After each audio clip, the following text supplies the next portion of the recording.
Garden. നമുക്ക് ഇന്നിവിടുത്തെ ചീരയൊക്കെ harvest ചെയ്യാം. ഈ വർഷത്തെ ആദ്യത്തെ ചീര ഹാർവെസ്റ്റിംഗ് ആണ്. അപ്പം നമുക്ക് സ്റ്റാർട്ട് ചെയ്യാം.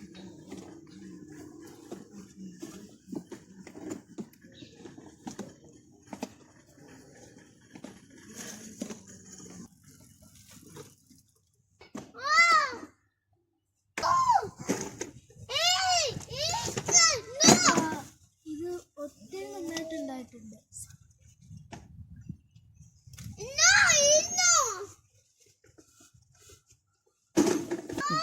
ഒത്തിരി ഗ്രീൻ കളറ് ചീര കിട്ടിയിട്ടുണ്ട് നമുക്ക്.